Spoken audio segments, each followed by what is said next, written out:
Today on Let's Play Mystery Dungeon Shiren the Wanderer, the solution to phase puzzles 21 to 30.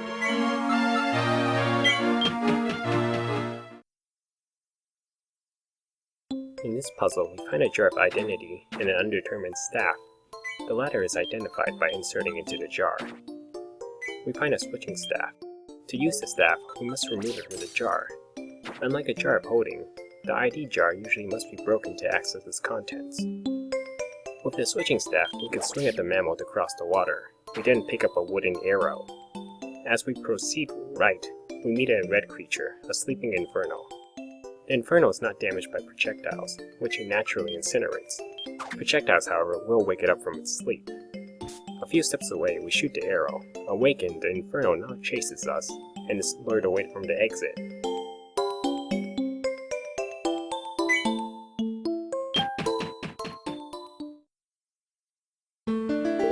Our reward, a jar of holding, is worth stashing in the warehouse.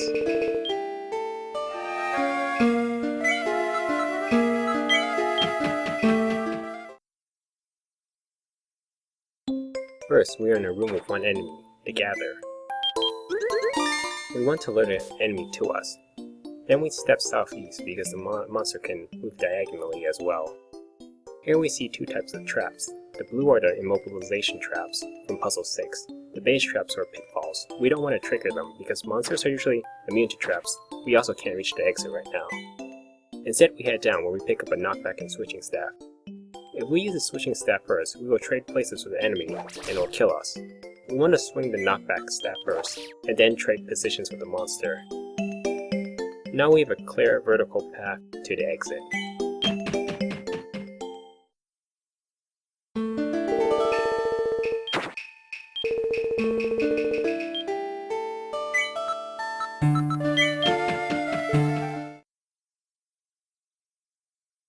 This puzzle introduces the Postponed staff.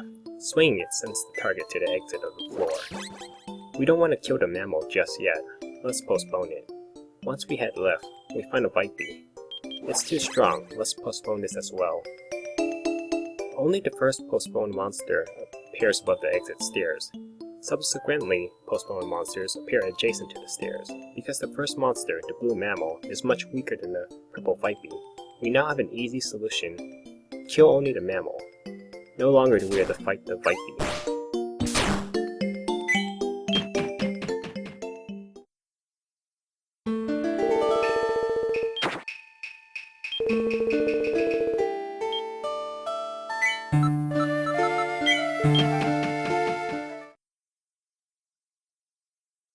To start this puzzle, we obtain a bronze ward. It's a mediocre shield with 4 defense. Our other starting item, the Herb of Sight, reveals traps once consumed. We step on the revealed knockback trap, which sends us 10 spaces south and above the green water. In the next room with 6 enemies, we obtain a Razor Wind. This rare sword has a 3-square attack range. We can now attack the 2 mini-robbers simultaneously. Unlike other melee weapons, the Razor Wind can also attack around the corners of a wall. Once we finish the other 2 mini-robbers, we need to evade or fight the Knife Gators. The bronze sword shield would have been useful if we had opted for the latter.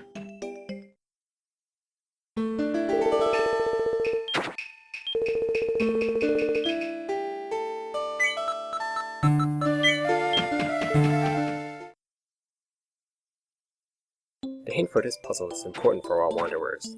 These Bufu staffs are not effective when swung, they have 0 charges. However, they can be thrown. Throwing staves is particularly important with air devil enemies, which we will encounter later. The problem for this puzzle is that again, the exit is blocked by water. Part of the solution comes from throwing the staff at the above pumpkin monster, the Pakorepkin. We obtain a monster meat.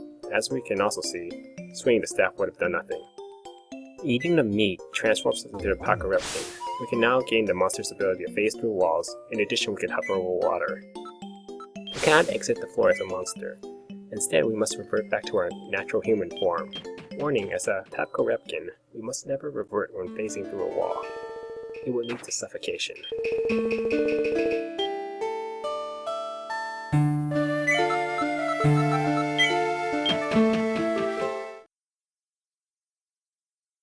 In this puzzle, we finally fight the Inferno from Puzzle 21.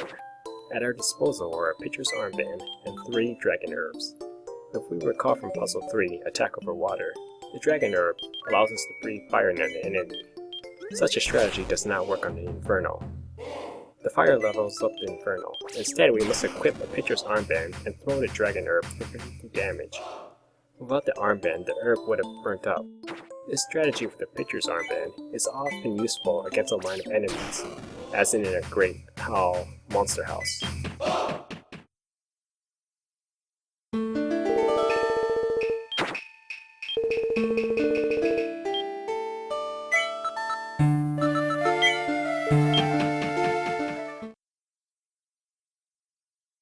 Exit is again surrounded by water. First, we meet a new monster, the Pickpocket. It steals or seeks Gitans on the floor. We want to let it be. In the next room, we obtain 2 staves and flee from the Gather. Now we walk diagonally around the Pickpocket until we can position the Gather in a horizontal line to the exit. We then swing the knockback and switching staff.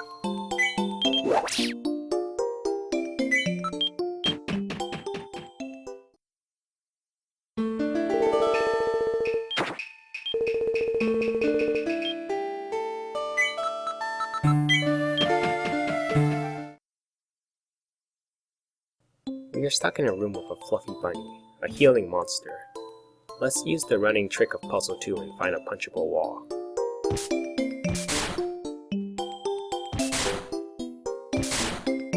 Three snakies. Let's equip the arrows and read the power-up scroll. The first scroll increases damage by 50%. Another one would boost damage by another 25%, but we don't need it. Firing the arrows at the snakies lures the bunny, which we can now kill. Now nothing stops us from destroying the rest of the enemies.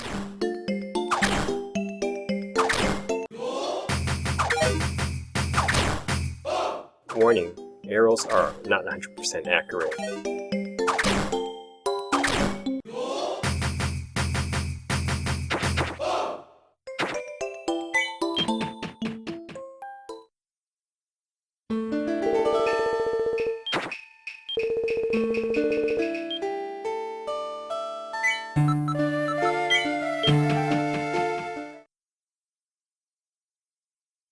We pick up a paralysis staff with 2 charges. In the next room, we have 3 monsters, but our staff has only 2 charges. The solution is to build a paralysis wall. We swing at the cursed girl, and next at the Gather. Then we lure the Inferno around our monster shield. We can't throw the staff at the Inferno because it's immune to projectiles.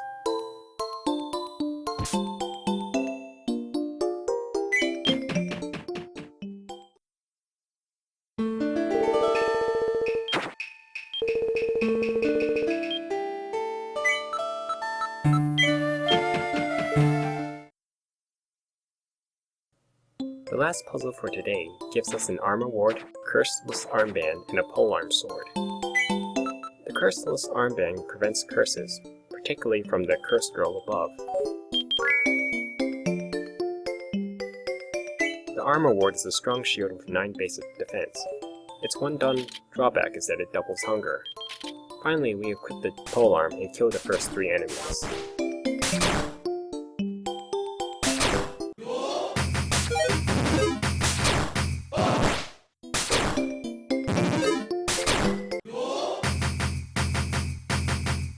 Next, we fight a cursed girl, a level 2 enemy.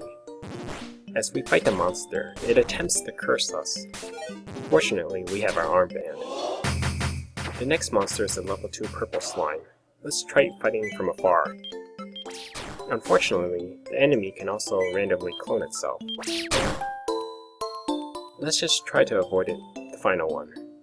In the process, the slime successfully rusts us once, lowering our sword's attack. If we fight some more, the slime will keep multiplying and lowering our damage output, leading to a vicious cycle. Often the most dangerous enemies in this game do not even attack us. With that out of the way, we have finished another 10 puzzles with Faye. We are currently 60% through. In the next episode, we will solve puzzles 31 to 40.